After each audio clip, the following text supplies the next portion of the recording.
From New York to Arizona today, former President Trump and his allies appeared in a variety of courtrooms. In Lower Manhattan, the defense in Trump's criminal hush money trial wrapped up its case without the former president taking the stand. Closing arguments are set for next week.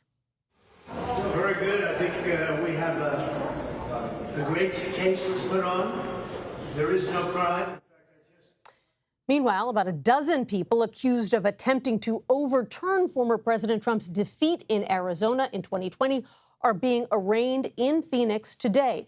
In total, there are 18 defendants, including former New York City Mayor and Trump attorney Rudy Giuliani. Major Garrett and Ed O'Keefe join us now to talk about all of this. Major, let's start with you. Yep. Good to have you here. So you've had an eye on this trial in Lower Manhattan for a few weeks now.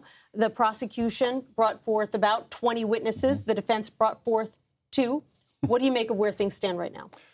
Trump teased, as he often does, things he won't ultimately do, didn't testify because his attorneys knew that would put him in a very compromised position, having to answer questions about all of his conduct, much of which has been established. Whether or not a jury agrees that's a crime, specifically a felony, we don't know.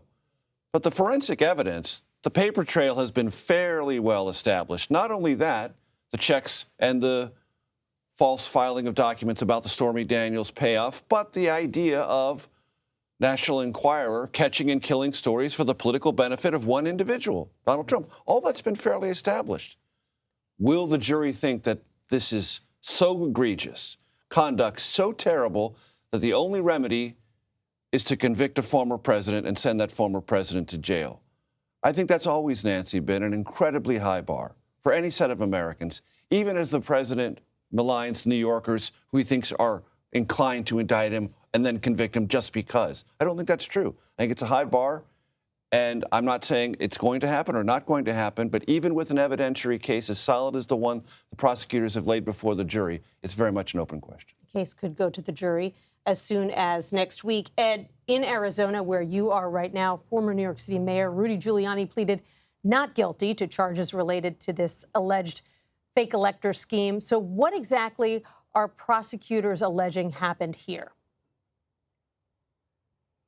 They are alleging that these 18 people essentially conspired, forged, and fraudulently attempted to do so, or committed fraud by trying to overturn the results of Arizona's elections and tried to tip their 11 electoral votes away from Joe Biden, who won here by a little more than 10,000 votes, over to Donald Trump. This is similar to what we've seen in 4 other states, Georgia and Michigan most notably. The former president himself not among those charged, though he is named in the 58-page indictment as an unindicted co-conspirator and someone who was in essence directing traffic. Notably, you've got the former White House Chief of Staff, Mark Meadows, the former Trump attorney, John Eastman, who was the one pushing this theory most of all. Christina Bobb, who is still currently the RNC's head of election issues or voting issues.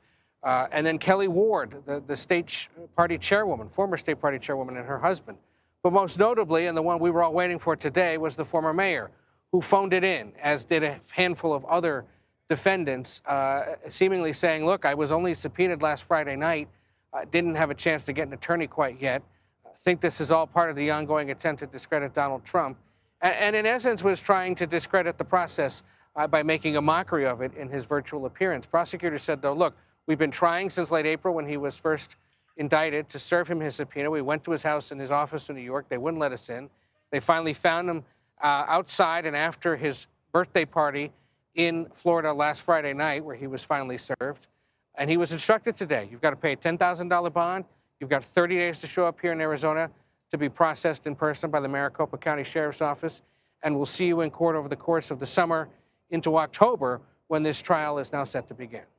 Rudy Giuliani served on his 80th birthday. Major, you've been covering efforts to overturn the 2020 election since 2020. So where does this case in Arizona fall in the pantheon of cases that have to do with this seismic 2020 event? And how does it compare, say, to similar cases in states like Michigan? It's a very clean case. It's about forgery, conspiracy, and trying to overturn a process in Arizona.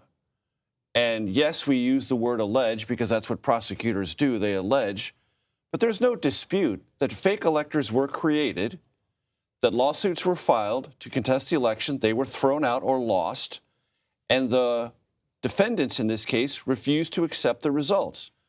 Arizona certified electoral votes exactly according to Arizona law, and these defendants ignored Arizona law, they ignored court rulings, and they manufactured fraudulent slates of electors to confuse the system in order to overturn Arizona's certified presidential results and in hopes of overturning the entire presidential election. That's the allegation. It's very clear. And it's a clean case that will bring all of these questionable actions to light in this current election year. Was Arizona's election certified? Yes. Did every subsequent recount prove it? Yes. As a matter of fact, one sponsored by advocates for the former president, the so-called cyber ninjas, when they counted all the votes, you know what they found? Biden should have got 308 more votes than he got on the official registration in Arizona. So everything that was attempted in this case tried to subvert Arizona law. And what Arizona is doing is prosecuting its law to preserve it.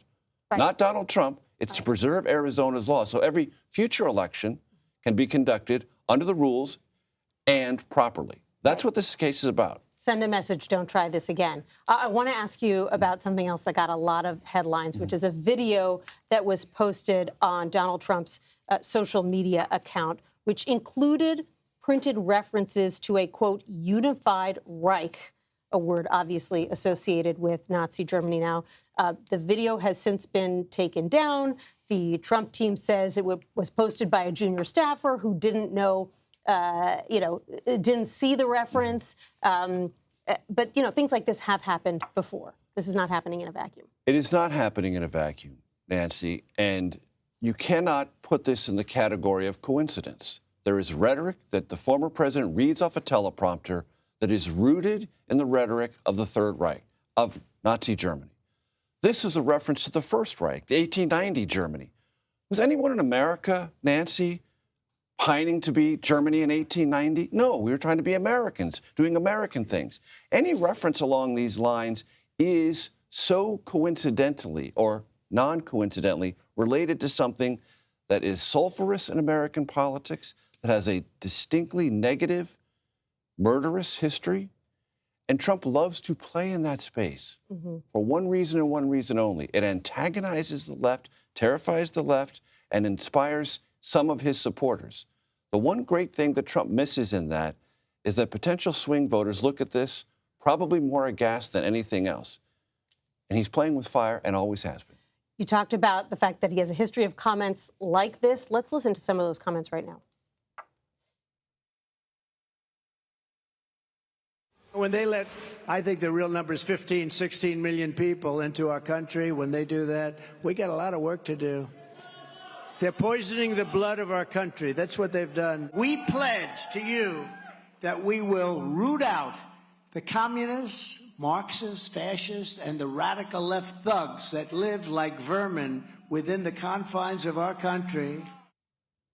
So, Major, the question for you and for Ed in Arizona is, how does this fit into the case that the Biden campaign has been trying to put front and center, which is that this is a fight for democracy itself? Right. And one of the things that happens in this conversation is, oh, the Biden campaign doesn't like it, so now it becomes partisan. Look, just as an American, are you comfortable with a former president of the United States using rhetoric that can be drawn on a straight line to the Third Reich in Germany? Yes or no? Forget what Biden says about it. Forget what his campaign surrogates say about it. Is that a threshold question for you as an American in 2024? Yes or no?